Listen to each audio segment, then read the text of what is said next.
ayos lang?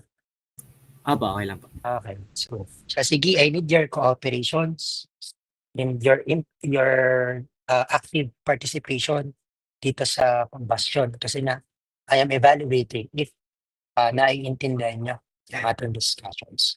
Depende yan sa inyo. If kayo ay hindi sasagot, edi bahala kayo. O dun sa mga bagong mag-join, ang sabi, gamitin na lang ang passcode ha kasi ako hindi na mag-a-accept. Para sila yung makapasok. Maybe they kindly use na lang ng ating password sa ating Google Class. Anyways, since okay kayo at kayo ay lively today, edi magdi-discuss na tayo. And don't worry, kung ano yung nakikita nyong naka-flash sa screen, yun din yung magiging module ninyo. It's okay to do screenshot, no? If there are some topics na hindi, which is not written on the manual. Unahan ko na kayo, not all the not all the questions in the examinations are written in our manual. Sinadya ko talaga na hindi lahat ilagay para makikita natin kung sino talaga yung active uh, during discussion, whether it is online or a face-to-face meeting. Nagkakaintindihan po? Yes po, sir. Others po. Gusto ko na sagot sa klase ko. Pag kayo hindi sumagot at hindi ko kayo nakitang active, dire-diretso yung aking discussion. Naliwanag ah. Nagkakaintindihan tayo. Ay, kayo na may fourth year na nga pala, fifth year. Nagkakaintindihan. Yes po. Yes po. Okay. Again na, you kindly respond by speaking. Ayaw ko nang nagre-read. Now, speaking of our first topic, chapter 1, all about introduction to combustion engineering, our main objective is to identify the different kinds of engine, understand the thermodynamic fundamentals, discuss the operating characteristics of reciprocating internal combustion engine. Now, from our introduction to combustion, what is combustion all about? In our definition that is written in manual, combustion is a chemical reaction that takes takes place in every fuel with pressure of air. It is the reaction between a fuel such as wood, coal, and etc. and an oxidant that is usually oxygen in the air. More simply, it happened when a substance is heated and reacts with oxygen in order to release energy. In this case of fire, that energy is usually in the form of heat but can also be light and sound. Dito, sa ating illustration ng elements of combustion, meron tayong tinatawag na fire triangle. And the fire triangle consists of three elements of combustion. Yun yung air, fuel, and heat. Take note of this one. Without one of these elements, fire cannot be produced. Fire will not produce. Kinakailangan lahat ito is present in order to produce the fire. Hindi po pwede na fuel lang at heat. Kinakailangan kasama ang air. Ulitin ko na, with the absence of one of these elements, fire will not produce or combustion will not happen. I know each one of you has knowledge about the different elements. Pero let us try deeper understanding of the three elements. The first one is the fuel. Sabi dito, fuels are combustible substances containing carbon as main constituent, which on proper burning gives large amount of heat, which can be used economically for domestic and industrial processes, such as wood, charcoal, coal, kerosene, petrol, producer gas, oil gas, and many more. Ay nga pala, kapag ako ay nagpuputol-putol, by choppy, kindly interrupt by speaking ha, or you can chat through our messenger sa group chat. Maliwanag na tayo doon.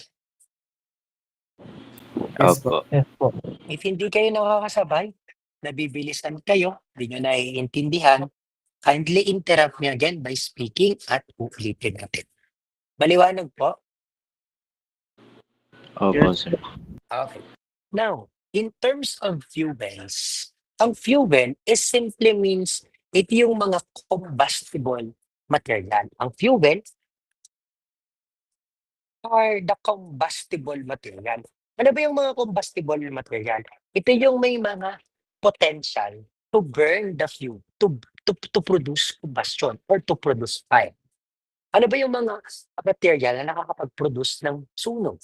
Mayroon tayong material, may tatlong material yon: solid, liquid, and gas. For example, ng mga solid combustible materials, yung wood, yung kahoy, do you think ang wood may potential bang makapag-produce to ng sunog? Sa tingin niyo ba ang kahoy may potential na makapag-produce ng sunog? Opo. Yes po. Yung, yes. Ang paper kaya, pwede? Yes po. Nakakapag-produce ba to ng sunog? Yes po. Yes po. So, yun yung mga tinatawag nating solid material. Kung saan, ito yung mga possible or may potential na makapag-produce ng fire.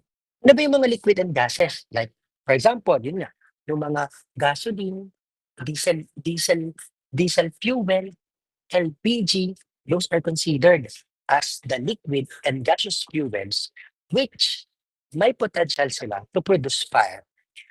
Aside from all of these combustible materials, mga pa-solid, liquid, or gases, ano pa yung mga possible na or may potential na makapag-produce ng sunog?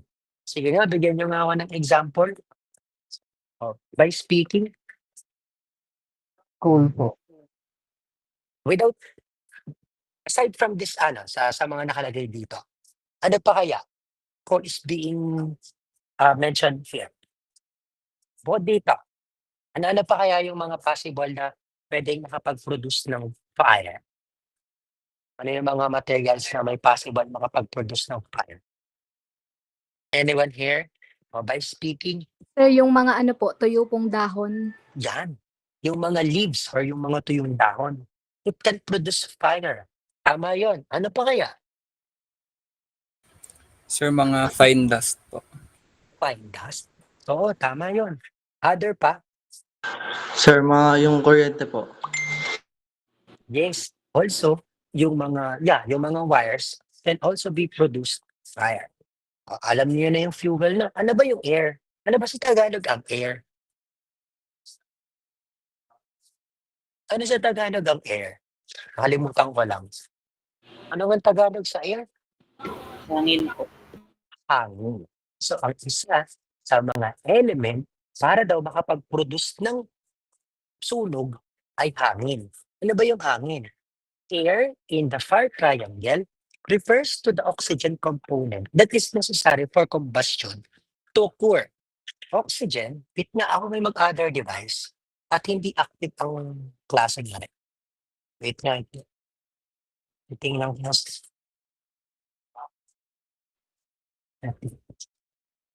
Naninibago ako kasi kanina super active. Ayan. Okay. Kaya. Magsasayang muna tayo ng oras na mag-mention tayo ng mga pangalan na hindi naka-open ang camera.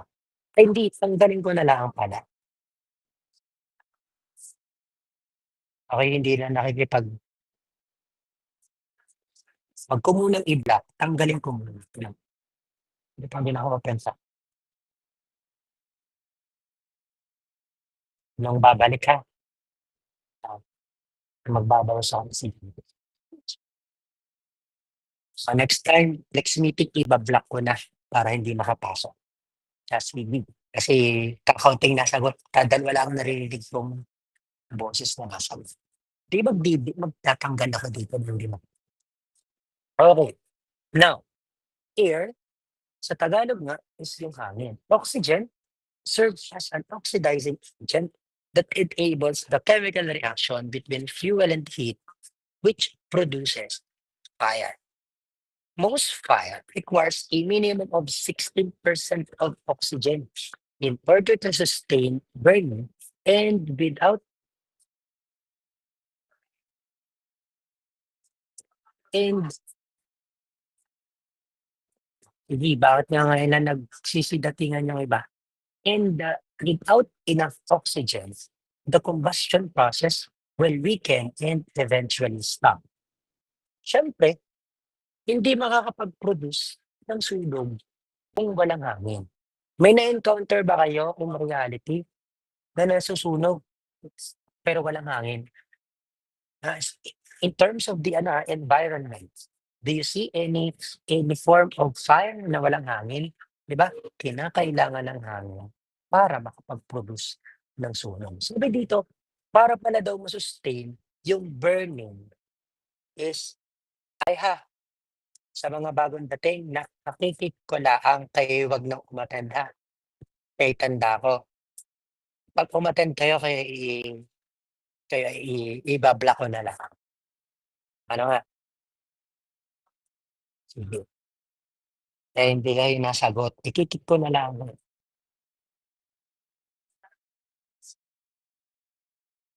Matitigas ng ulo, sabi na huwag nang babalik. Tapos mag-open ng camera. Hey, para daw masustain yung burning or yung apoy, kailangan daw ng 16%. No? For example, yung mga nakakita nyo, tuwing handaan, di ba? Pag magluluto, hindi naman po pwedeng puro panggatong lang, kahoy lang, di ba? So, kung mapapansin nyo, pinapayfayan yan. Kasi kinakailangan ng hangin in order to produce fire. And the last one is heat. Heat in a fire triangle is the energy needed to raise the temperature of the fuel it to its ignition point, which is the temperature at which combustion begins. It can be generated from various sources, including sparks, open flames, electric current, friction, chemical reactions, and even direct sunlight. On the fire, once the fire starts, the heat produces feedback into the process, igniting more movement and sustaining the fire. So yung fire is that para lang din siyang isang devices or isang uh, para siyang isang devices or isang parang gawain na makapag-produce daw ng init. Iba pa ang fire sa init ha, init. Ano nga? For example, yung sparks.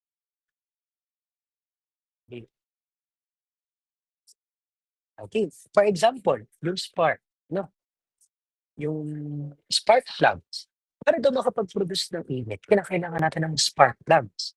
Once nag-react yan, combustion or yung fire can produce. Now, another thing, sa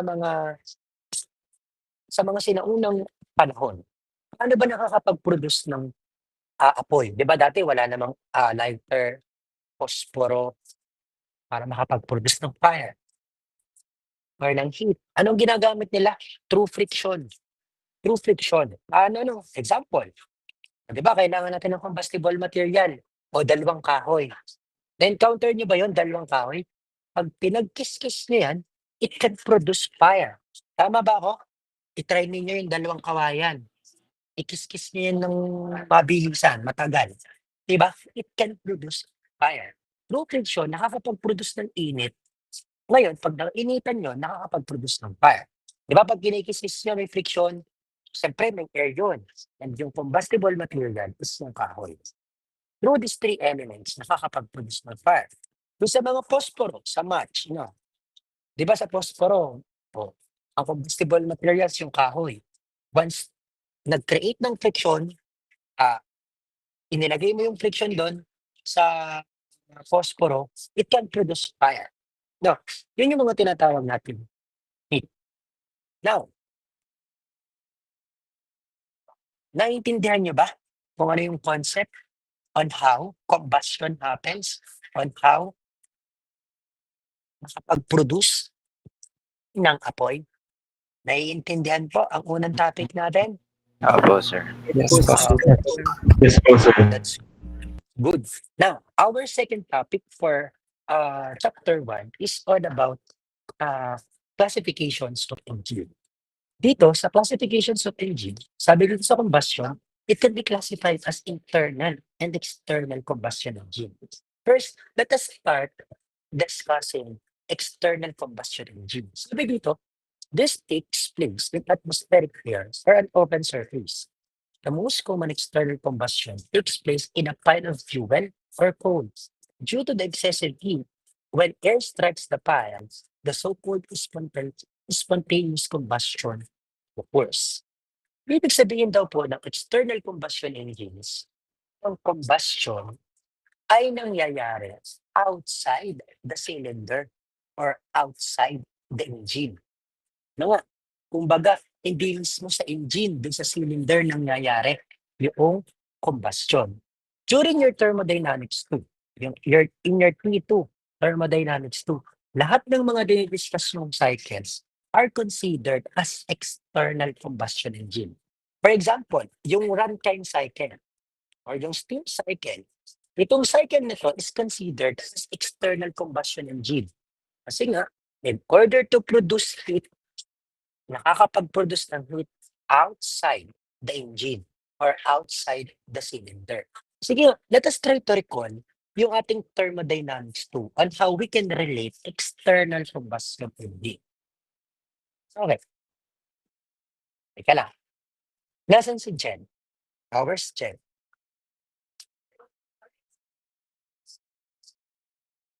Labrador. Si Sila po. Labrador.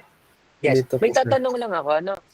During your thermodynamics 2, ano ba yung mga components or equipments sa runtime cycle?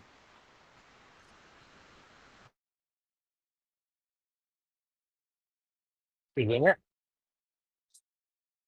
During your runtime cycle, ano yung mga components? Try lang po, sir. Pumps po ba? Yan. Pumps. Letter B. Ano yung letter B?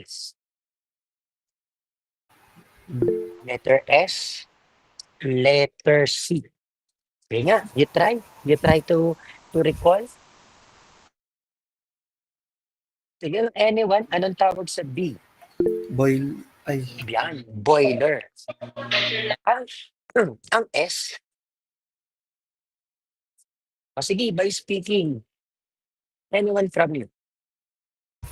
Turbine AS. Yan. Steam turbine. Yung letter C. Condenser po. And condenser. Okay. Sige, recall lang tayo ng topic. Di ba? Sa runtime cycle, paano ba nag-work ang runtime cycle? May boiler. Ngayon, may steam turbine. After ng steam turbines, meron ditong condenser. And then sa condenser, may pump. Yan yung ating basic runtime cycle, which is ito, connected sa generator. Ito naman ay connected sa stock in order to release environmental heat. Acceptable environmental heat. Now, ito is considered as an external combustion engine. Bakit kaya considered as an external combustion engine? Kasi nga, ang combustion happens outside the engine. Nasaan ba ang engine natin dito? Di ba ang steam turbine ang ating engine? No, hindi naman gagana ang steam turbine nang walang steam. Tama ba ako? Hindi gagana ang steam turbine nang walang steam. Pwede ba di tayo mag-combustion? Hindi po pwede sa steam turbine. Kasi turbina to. Masisira ang turbina. Saan yung nakakapag-produce ng combustion? Dito sa boiler. Kasi kinakailangan ng steam para mapagana yung steam turbine. Ngayon, kinakailangan natin ng steam. Sa boiler, ang nandirito ay tubig. Biga tubig to. Hindi pa naman mainit para makapag-produce ng steam. Diba kinakailangan painitin ng tubig para makapag-produce ng steam? Tama ba ako? Yes po. Yes po. Now, paano magpuproduce ng steam? kailangan painitin natin yung boiler. So dito sa boiler, mangyayari ang combustion. Paano po? Siyempre, sabi nga natin, kailangan natin ng combustible material. For example, gagamit tayo ng coal. Coal is considered as our material or combustible material. Siyempre, sasamahan natin yun ng air. And then ngayon, maglalagay tayo ng heat. For example, spark or meron tayong spark ignition devices. And once na nag-react yung air and yung coal into heat, it can produce fire. Now, once fire is being generated, combustion happens. Di ba pag may fire, may combustion. Nagkaroon ng combustion. Now, para mapainit natin yung tubig dito, para makapag-produce tayo ng steam, kailangan nating painitin yung tubig. Ngayon nga, may fire na tayo. Ngayon, pag napainit yung tubig, makakapag-produce ng steam yung boiler. Ngayong steam, ang steam, ito yung magiging working fluid natin para umandar yung ating steam turbine. Outside the engine. Pero, ang combustion nangyari outside the engine. Naiintindihan niyo po ang ibig sabihin ng external combustion engine? Combustion happens outside the turbine or outside the engine. Hindi mismo dito nangyari. Kasi paandarin natin yung steam turbine in order to generate electricity. Hindi naman makakapag-generate ng electricity nang hindi umaandar ang turbina, di ba? So, kailangan natin ng steam. Paano nga? Kinakailangan munang mag-combustion dito sa boiler. Maliwanag po sa external combustion engine? Opo. Yes po. Okay. Now, in our combustion engineering, since okay na tayo sa ating external combustion engineering sa thermodynamics 2, tayo ay mas magpo-focus under internal combustion engine. Ulitin ko, ang combustion engineering, ang focus natin is internal combustion engine. Ang thermodynamics 2, ang focus is external combustion engine. Pero ano ba yung internal combustion engine? Sabi dito, hindi ko na lang basahin na akin na lang ang i-simplify kung ano ba ang ibig sabihin ng internal combustion engine. Kung si external combustion engine, external combustion engine, wait lang. Bakit Leon ayaw mag-charge? Ayan.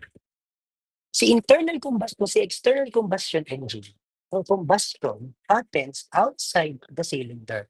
Si outside the engine or the cylinder. Si internal combustion engine, combustion happens inside the cylinder. Mismong sa cylinder or sa engine nang yayari yung combustion. Ano po ang mga pinaka-main example ng internal combustion engine? Example, yung diesel cycle. Yung diesel cycle, yung diesel engine or gasoline engine. Kasi sa diesel engine at sa gasoline engine, mismo dito sa loob ng kanyang cylinder nangyayari ang combustion. For example, meron ditong inlet valve. No, meron ditong outlet valve. And dito, merong spark plug.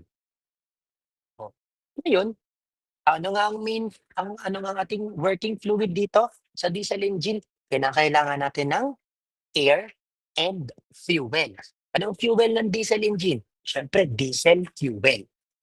Now, yung diesel fuel at air, pag pinagsama natin, it enters the inlet valve.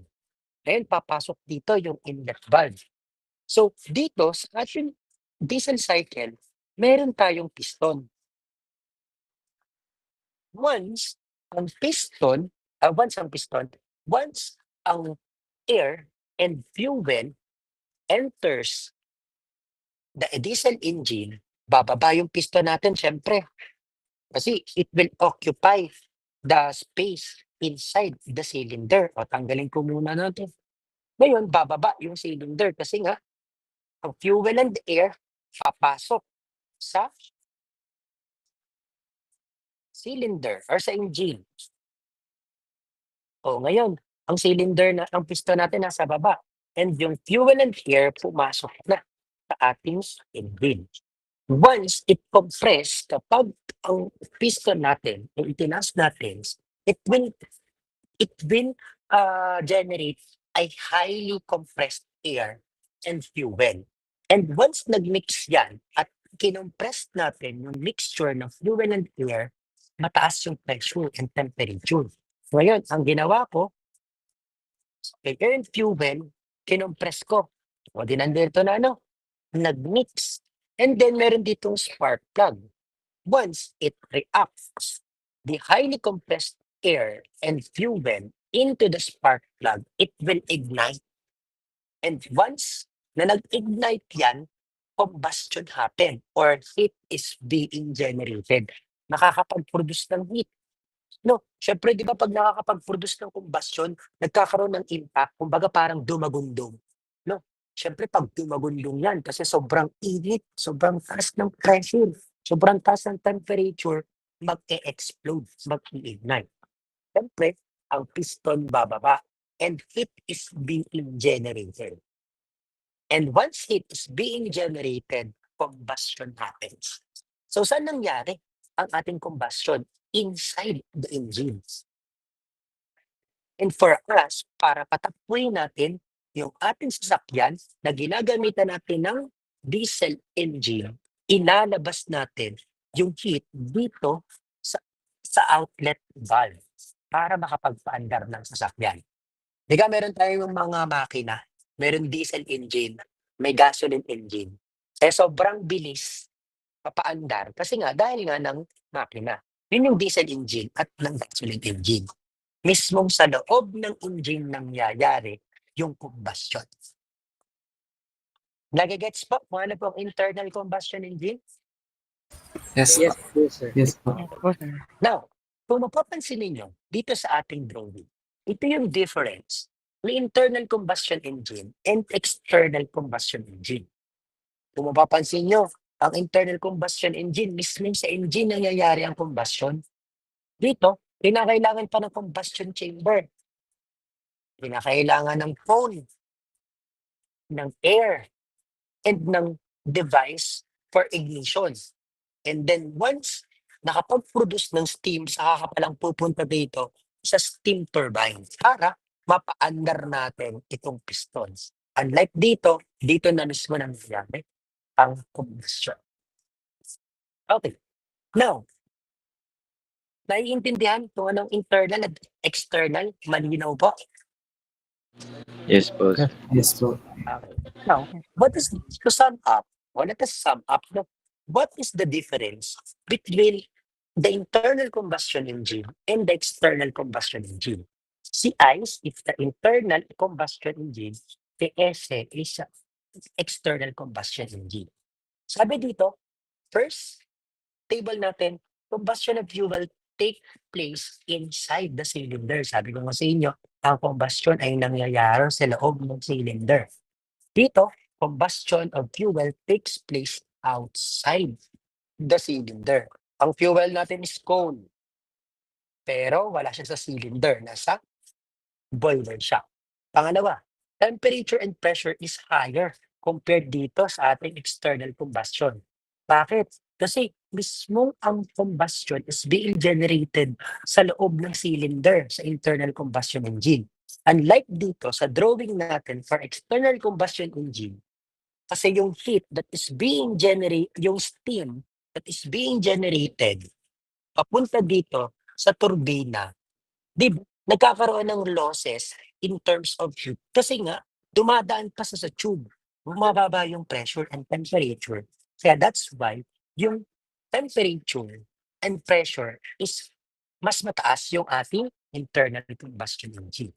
And working fluid dito may be petrol or gasoline, diesel, and other various of gases. Unlike dito, ang working fluid is steam. And sabi dito sa ating internal combustion, compact and occupies less space. Dito, more space. No, kung mapapansin nyo, like for example, dito sa external combustion engine, sa sinaunang sasakyan, para daw para daw gumana or mapaandar natin ang ating sasakyan, kailangan muna ng combustion chamber. No, kailangan dito ng boiler.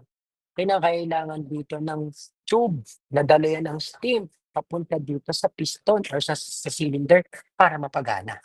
So, it occupies lot of space. Unlike dito sa internal combustion engine, di ba? Dito lang siya nangyayari yung combustion. Now, sabi pa dito, capital cost is relatively low ang internal combustion compared sa ating external combustion kasi it requires lot of auxiliary components such as boiler and condenser. Unlike the internal combustion engine, talagang iyon na mismo, yung cylinder na mismo. Engine na mismo, yung pinaka-main component natin. Kaya, ang capital cost talaga ay malaki. Kasi bibili ka pa ng boiler. O, dito na lang, no, bibili ka ng turbina. Bibili ka pa ng turbina.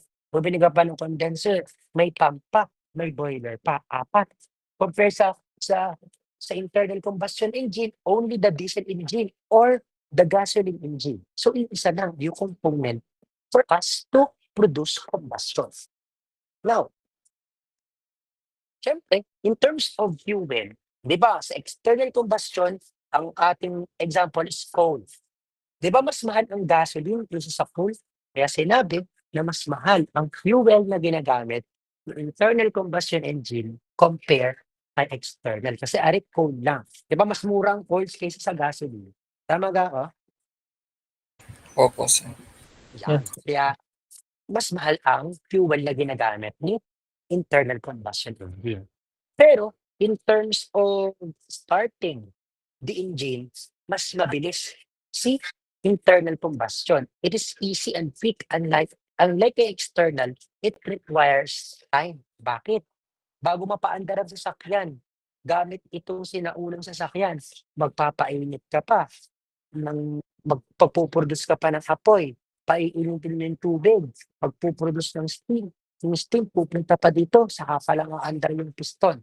Unlike dito kay internal combustion engine, talagang once it is being traveled from one revolution or two revolution, it can create heat or combustion. And based on the efficiency, mas mataas yung internal. It's over 50%. Unlike dito kay external, it ranges up to 15 to 20%. Di ba nagko-compute kayo with our thermodynamics to about what is the efficiency or the thermal efficiency of the steam cycle? Di ba ang baba, Kasi nga, napakadami pang pinagdadaanan in order to create power. Kasi the more na mataas ang ating efficiency, the power that being developed is higher. Kaya sabi dito, the power developed per unit weight of this engine is higher compared dito kay external combustion engine. The higher the efficiency, the more power that is being generated in order to produce electricity or in order to consume the heat na magbe-benefit sa mga consumer. Maliwanag po kung ano pong pinagkaiba ng internal combustion ay external combustion engine. Yes po, sir. Yes po, sir. Others po. Okay, ninyo? Po. O di ba? Yan lang yung ating topic pero isang oras natin diniscuss. Ito internal and external combustion.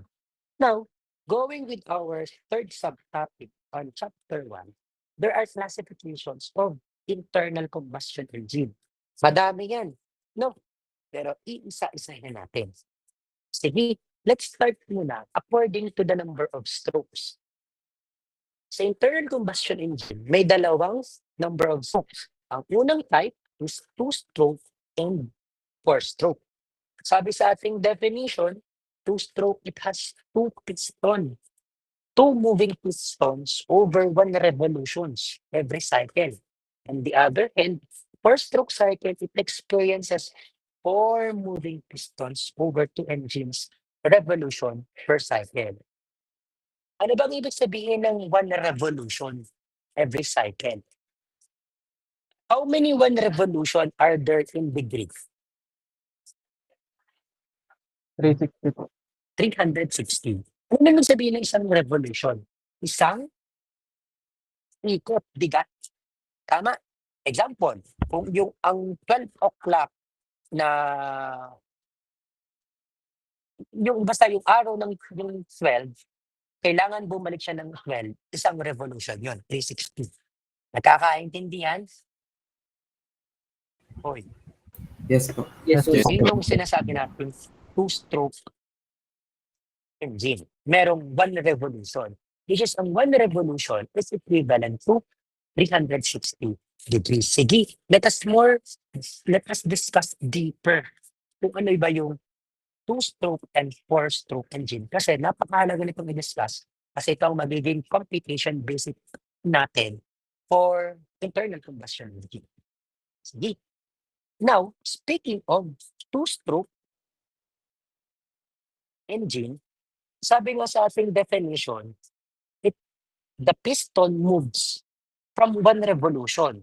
And aware tayo that one revolution is equal to 360 degrees. Meaning kasi isang ikot yung piston. O di ba ang piston natin dito? Di ba ang nga pala, dito, meron dito inlet manifold or inlet valve kung saan papasok ang air and fuel. Dito, meron tayong exhaust valve kung saan ang heat na na-generate lalabas dito. Meron tayo ditong spark plug. Ito yung tinatawag natin spark device para pag nag-react yung highly compressed air and fuel, sasabog. It will ignite. And then dito, meron tayong tinatawag na piston. Si piston, may shaft. No? And then dito may crankshaft tayo. So meaning to say, itong piston na to, kung siya yung nasa taas, ang one revolution niya, yan ang iikot dito. Bababa ito, di ka? Bababa yung piston. Pero ano mangyayari dito sa shaft? Iikot yan. Di ka? Nabi-visualize? Ano nga? Nabi-visualize ka? Yes po. Ang ikot ng piston natin, bababa yan. Pero ang piston, yung ating shaft, paikot. Kasi nga, ang crankshaft natin is pabilog. Naiintindihan po? Okay Yes lang ba na i-discuss ko na ang movement ng piston is up and down? Sadya namang up and down lang. Di ka? Up and down. Tama? Up and down.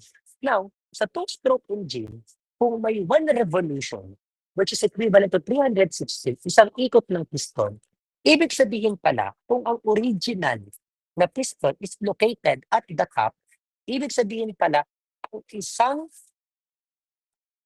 movement from top to bottom is 180 degrees. Tama? Diga kapag ang piston natin nasa top, pupunta dito sa baba. Talabat, nandito sa baba. Yan ay equivalent sa 180 degrees. Tama? And then, kapag nasa baba ang piston, babalik sa original position, another 180. That's why, ang movement ng piston natin under two strokes is isang pababa, pagpataas ang piston, no? Isang pababa at isang pataas, babalik sa original. O di pagpababa naman, isang pataas at isang pababa. Maliwanag po? Nagkakaintindihan? Opo. Opo. Okay. Ang tawag doon sa isang pababa at isang pataas is first stroke and second stroke. Now, si first stroke, ang tawag natin sa first stroke is suction stroke and compression stroke. Ibig sabihin pala, kapag ang piston natin ay nasa taas, pag bumaba yan, kapag nasa baba, pag tumaas yan, isa-suction at i-compress agad. Which is, isang movement dyan ng pababa pataas or pataas pababa, equivalent sa 180 degrees. Now, ang second stroke is the power and exhaust stroke, which is babalik lang sa original position kung saan naroon ang ating piston. Now, para mas ma-visualize ng maayos, let us draw kung ano yung first stroke. O halimbawa, may kanya-kanya tayong design ng engine. Halimbawa, ito ang aking engine. Dito sa engine ko, may ganito. Yan. Ito ang aking engine. Ngayon, nandun ang aking piston. Example, nasa baba. Kanina kasi nasa taas. Gawin ko munang nasa baba ang aking piston. Ngayon, ang first stroke, since ang piston natin is located at the bottom dead center, sa ako may discussion, sa bottom muna ay nasa baba, di ba? Sabi ko sa inyo, kinakailangan natin ng working fluid, materials, anong element? Diesel, example, ito ay diesel example lang. Ito ay diesel engine. Siyempre, kinakailangan natin ng diesel fuel and air. Siyempre, ito ay inlet manifold o inlet valve and outlet valve. Siyempre, papasok si air at si fuel dito sa ating inlet valve. At once pumasok daw, agad-agad tataas si piston. Di ba pag may nag-enter dito, no? Agad-agad daw tataas si piston sa ating once pumasok ang air and fuel. Ang tawag doon is first stroke. Sabay na nangyayari ang air and fuel, pag pumasok siya, agad tataas ang piston.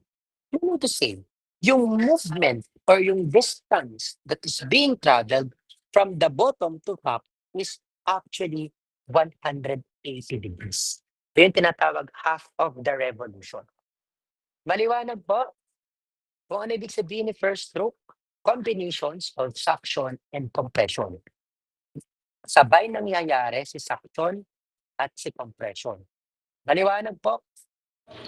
Opo, sir. So, halimbawa, para maintindihan, si Cyril, may lollipop. Sinubo ni Cyril ang lollipop.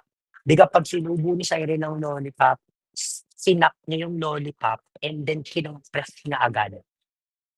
Di ka sabay niyang ginawa yon, yung kinompress niya, yung ulo ng lollipop, yung ulo ng lollipop, isinagad niya hanggang lalamunan. Ang tawag sa unang process na ginawa ni Cyril is first stroke. Sinak ang lollipop and then kinompress agad niya hanggang sa lalamunan niya. Nagkakaintindihan sa ating first stroke? Yes po. O ito, totoo yun, tawa kayo ng tawa yun, example ko lang para maintindihan. Maliwanag sa first stroke, yun yung first stroke. Now, ang second stroke, naduwal si example, naduwal si Cyril. Mamaya muna, topic muna na para mas. Ang second stroke natin is a combination of power and exhaust stroke. Ngayon, di ba, sa 180 degrees natin, ang piston is located at the top, nasa taas ng piston. Nasa taas na, di sa gitna. Nasa taas. Ngayon, ang second stroke natin, kapag ibababa natin yung piston, yan, yung piston natin,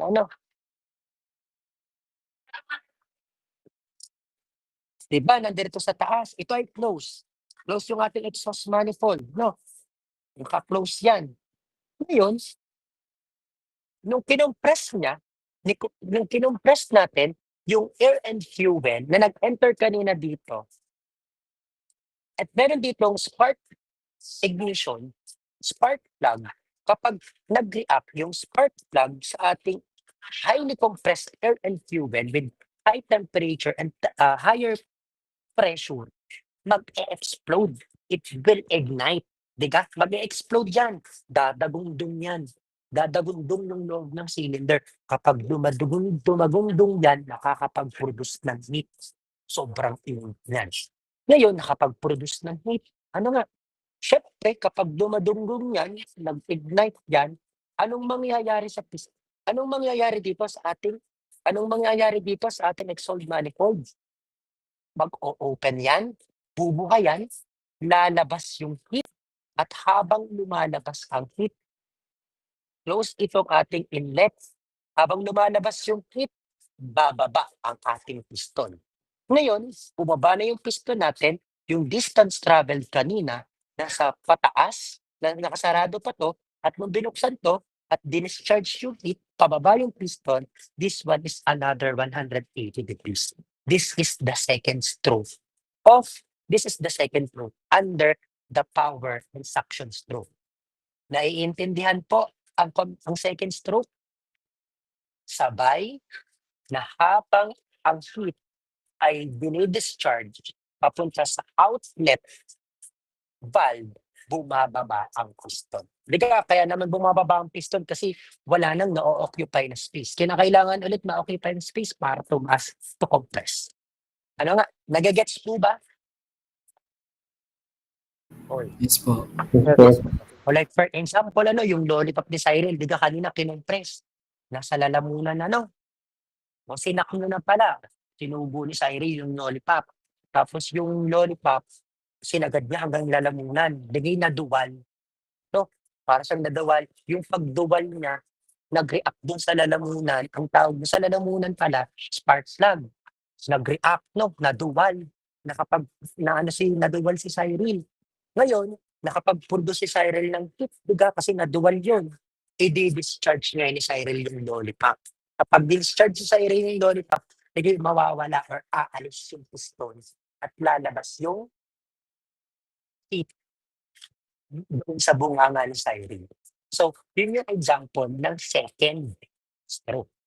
Naiintindihan po ang ating two-stroke engine.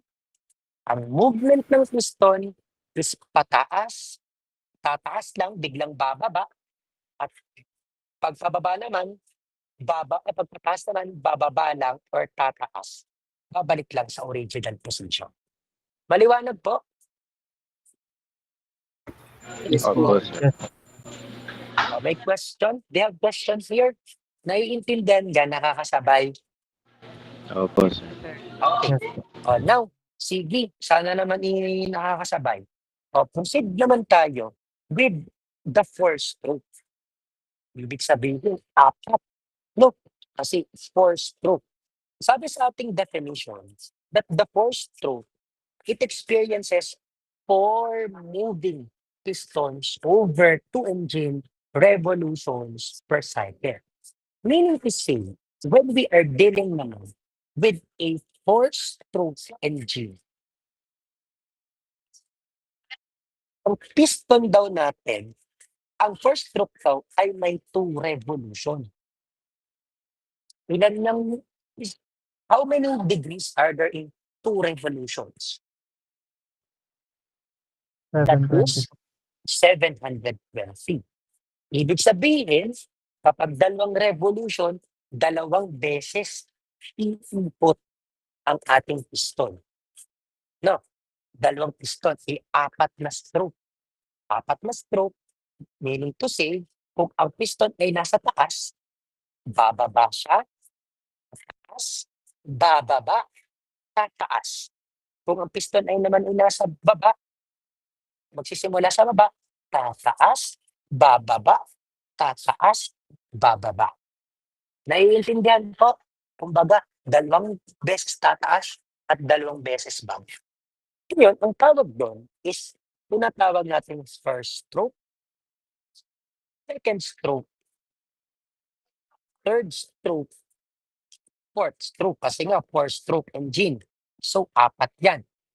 Ang first stroke is suction stroke ang tawag. Which is, ang suction stroke, ang stroke. Spell ng stroke. Wait lang. Nalito ako. Spell ng stroke. Yeah.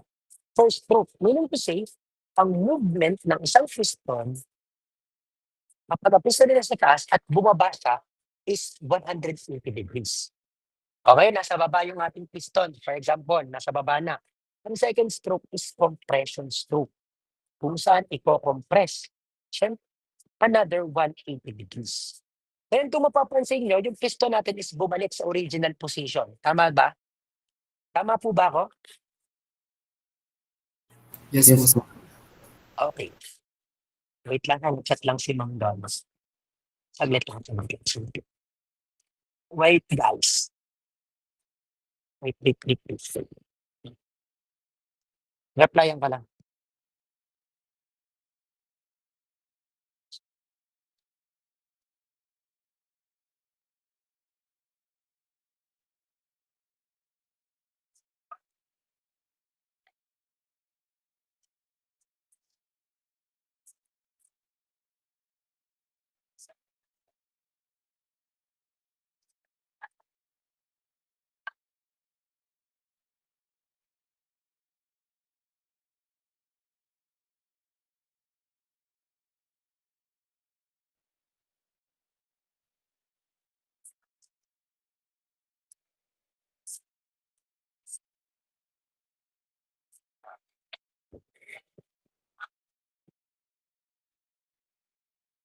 Okay siya, sige. Game, game na. Game.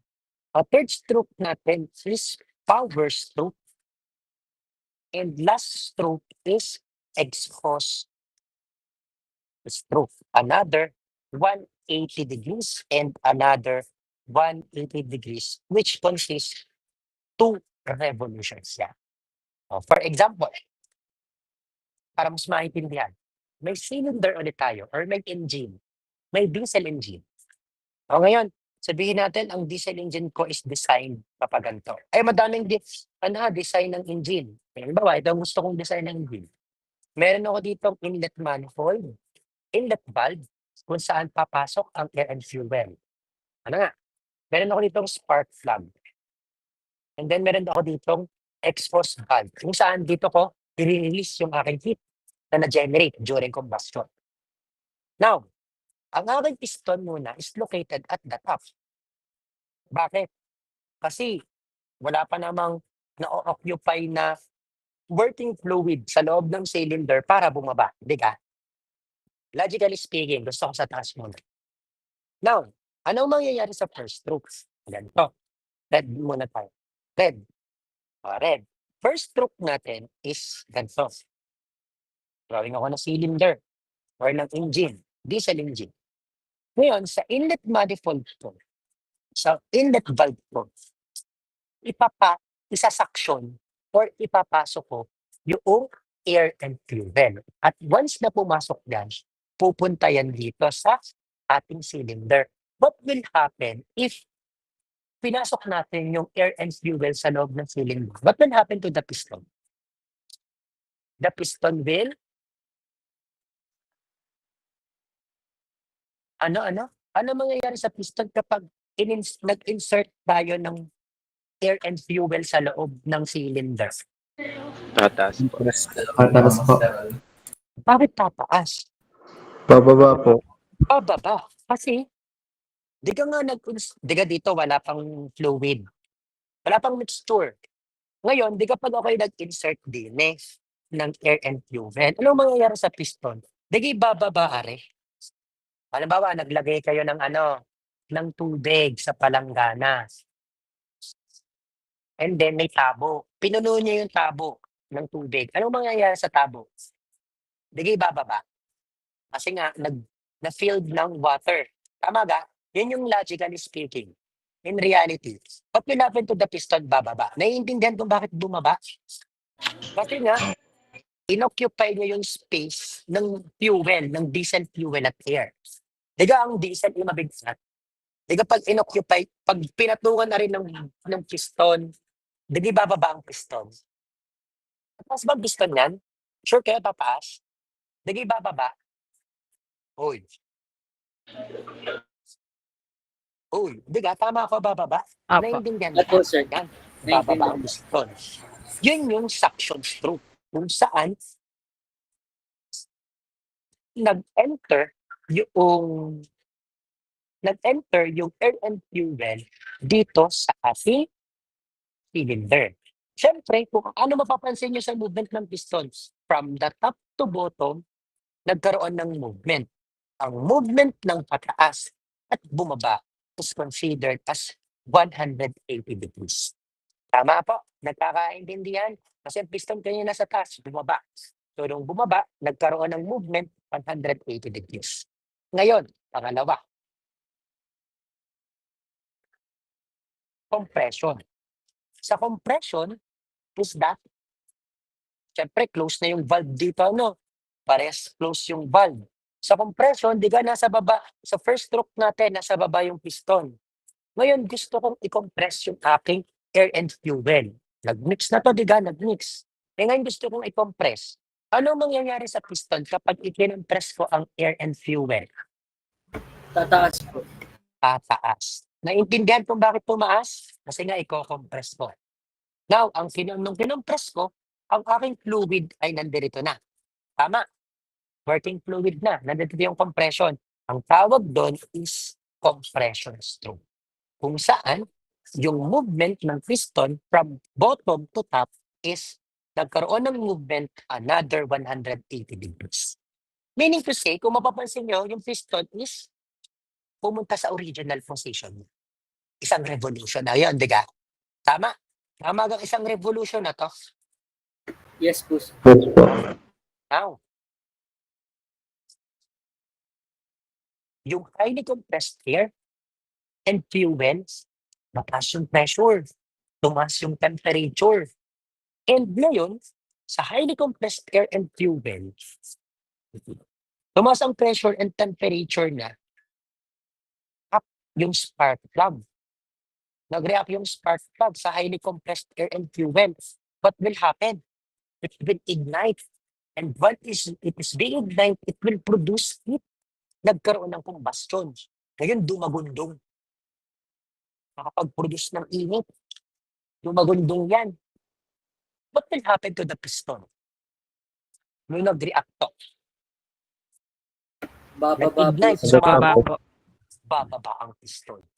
Kasi nga, nagkakaroon ng reaction. Nung bumaba ang piston, nagkaroon tayo ng heat. Sobrang init na nito. Hindi na to highly compressed air and fuel na. Ito ngayon ay heat na. Ito ay power na, kumbaga. Power is being developed. Ngayon, yung power is being developed, kailangan natin gamitin yung ating power para mapaandar natin ang sasakyan. Ano natin i-release yung ating heat, yung ating power? O i-open natin itong ating exhaust valve. I-discharge natin. O inopen natin. Ano natin ilalabas yung ating heat? Anong gagawin natin sa piston? Wait lang. Tataas This po. one is Tataas po. third stroke. Itataas ngayon natin yung ating piston. And once na nag-open yung outlet valve at habang itinataas natin ang piston, ang power or yung heat ay lalabas papunta sa mechanical works para makapagpaandar ng sasakyan. Ang tawag sa inilabas nating heat, ang tawag doon sa inilalabas nating heat sa exhaust manifold is the exhaust stroke. Naiintindihan?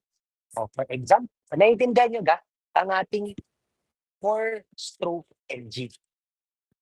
Goods po? Yes po, sir. Yes Kung po. mapapansin Yes nyo, po, sir. sa 4-stroke engine, yung piston is located at the original position. Where the original position is at the top. At wala na to working fluid ulit. Diga, nagbalik sa panibago na yung position. Kumbaga, example si Cyril, nagsak, no? Nagsak si Cyril 180.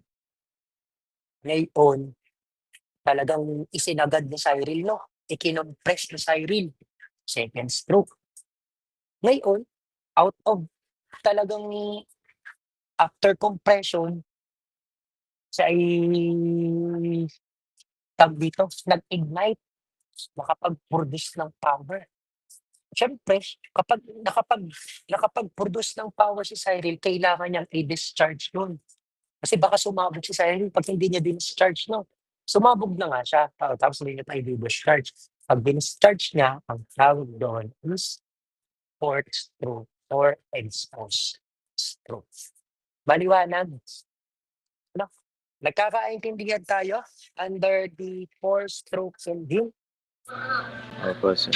Yes po, sir. Okay. Yes po. Kaya Yes po. dapat kayo, para kayo ay makapag-produce ng init, sa Tagalog, diga, para kayo makapag-produce ng init, kailangan magaling kayong mag-sack.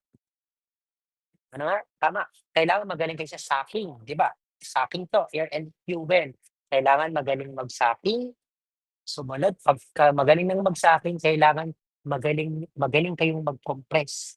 Kapag dinalingan yung mag-compress, makakapag-produce kayo. Diga, kapag kayo nakapag-produce, i-discharge nyo yan. Tama, no? Para makapag-produce ng engine or makapag-produce ng power. Tama ga ka? Digrasya, para makapag-produce ng lakas, kailangan mong i-discharge. Opo, sir. Yan. Paano nga ikaw makakapag-produce ng heat? Anong unang gagawin? Magsasak. Isasak mo naman. Ngayon, isinap mo na. Ano sunod mong gagawin? Ko-compress po. Very good. Ikinompress mo na. Ngayon, during compression, talagang nagliliyab na. No? Anong mangyayari? Sasabog.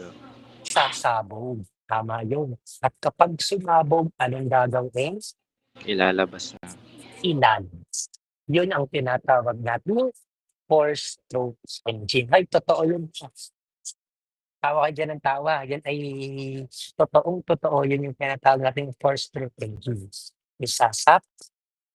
Pag naisak, i-compress mo. No? Siyempre, dapat talaga maigping pagka-compress na yun. Pag sabi niya pag sabi mo di Gracia, kapag na-compress, sasabog. At kapag sumabog, siyempre dapat ilabas. Na, yun. After that, makakapagpa-andar na kayo ng sasakyan. Ano nga? Maliwanag po pagdating sa ating four-stroke engine. Opo, sir. Yes po, Yes sir. po, Sa sir. tingin mo di Gracia, anong mas mabilis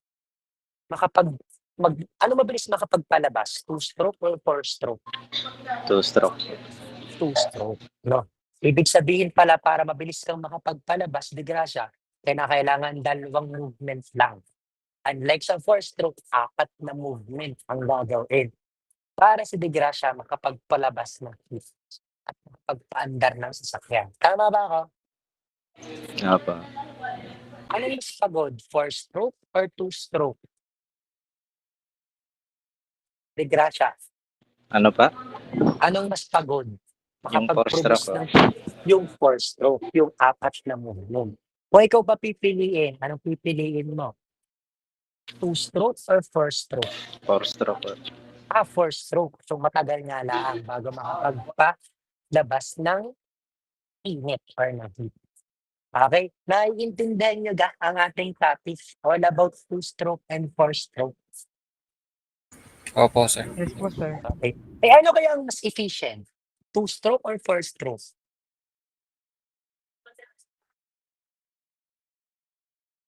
Ngayon, si De Gracia, ano mas efficient? Yung dalawang movement or 4 na movement? Apat po. Yung dalawa. Kasi pagod ka pag 4. Di ba? Pag dalawa lang yung movement mo, mas makakapag-produce ka ng napakadaming power. Di ba? Unlike pag four-stroke, 4 na beses kang mag-movement. Sobrang tagal. So, mas efficient dapat ang two-stroke. Dito, sa combustion engineering, naman, sa combustion engineering, mas efficient ang Tama si De Gracia. Mas efficient ang four-stroke. Alam mo kung bakit? Kapag two-stroke kasi, mabilis, sobrang bilis, hindi ma-enjoy. Hindi May ma-enjoy. naglilika. Yan, tama. Magkakaroon ng leakage. Totoo yun, tama yan. Magkakaroon ng leakage kapag two-stroke. Kasi hindi lahat ng working fluid natin na nag-e-enter dito sa ating inlet manifold is makakapag-generate ng power. Kasi, ang bilis tumaas ng piston natin once suction is being entered, once the air is being and fuel is being entered in the piston, hindi lahat ng air and fuel agad-agad papasok. Agad-agad papasok kasi pagkapasok agad nito, tataas agad yan, may mga matitira pang working fluid at yung iba pupunta agad sa baba. Mga, di ba? Hindi lahat makakapag-generate. Unlike dito sa four-stroke, sabi nga ni De Gracia, kahit matagal, madami naman akong power na mapuproduce. Ito yun. Kaya mas efficient nga naman ang 4 na movement versus sa 2 movement. Kasi nga, sa four-stroke, all of the fluids, lahat ng ipapasok ni De Gracia sa piston, lahat yun makakapag-generate ng power. Kasi nga, ang daming movement na gagawin ni De Gracia at hindi masasayang lahat ng ipinasok ni De Gracia para siya ay makapagpalabas ng heat. Okay po, nagkakaintindihan? Do you have questions regarding dito sa ating classifications of internal combustion engine under the number of strokes? Maliwanag? Oh, Yes po, sir. ay, Yes isa pa po, lang sir. yan ha. Madami yan. According to types of fuel, according to ignition, according to the basic design. So, napakadami pa. So, sige. Next time natin yung i-discuss kasi yan. Hindi natin yan matatawag na. Imagine nga, nasa first type pa lang tayo ng internal class ng combustion engineering, no? May natutunan ba pagdating sa lahat ng diniscuss natin ngayon? Yes po, sir. Meron po, sir. Yung iba, Meron po. Yes po, sir. sige, tatanungin ko muna si Lotus. Ikaw, sa tingin mo, paano ka makakapag-produce ng heat under 4-stroke? Anong una mong gagawin nga, Lotus? Sige nga. Sak po. Yun yung first movement. Yun yung una mong gagawin, di ka? Magsasak ka. O, after mong magsak, anong sunod mong gagawin? Compress po. Ipo-compress mo yung iyong isinap. No? O, pag na-compress mo, anong sunod mo yung gagawin? Mag-e-explode na po siya. Mag-explode. Magkakaroon ng power. At once nag-explode ka na, anong sunod mong gagawin? Again, di ko narinig, sorry. Discharge po. I-discharge na para mapaandar mo na ang sasakyan. Para mapaandar mo na ang sasakyan. Ano nga? O, sige, do you have any more questions, concerns regarding sa ating topic? May question kayo? Wala po. Wala naman. Alam mo na, Jimenez, ang gagawin mo kapag para makapagpalabas ka ng power or ng heat. Alam mo na ang gagawin, Jimenez? Yes po, sir. Yan, alam na. So, dapat susunod ka sa 4 na step at sa 2 steps para makapag-produce ng power. O sa sige, kung wala na kayong may questions ka, do you have question, concern before we leave this meeting? Okay na. O sa sige. Ay, yung aking example ay totoo yun na. Yan ay walang halong kalokohan. Baka mamaya aking mareklamo ha. Uunahan ko na kayo ha. Totoo naman. Ay, alam nga, di ba ang saksyon, kayo ay hihigutin ninyo. Ipapasok ninyo. Di ba ang saksyon ipapasok? Ay, baka mamaya ha, kung ano na naman mabalitaan ko, nakagayon-gayon. Yan ay totoo. Ha? Kasi hindi mag-work ang hindi mag-work, hindi makakapag-discharge kung hindi mo susundin yung mga movement ng ating 4-stroke at saka 2-stroke. Maliwanag ha? Ano nga? Sige. Feeling ko naman, na-relate kayo sa topic at yun yung naiintindihan. Tama ba ka, Aaron? Gets na gets? Yes po, sir. Sige. If you don't have any more questions, para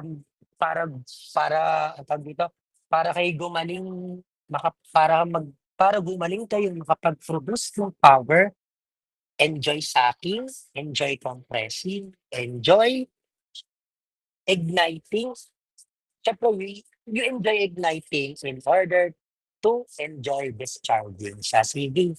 Thank you so much and have a blessed day everyone. Enjoy, guys. Bye-bye.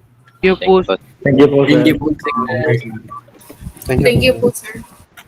Thank Thank you. you po.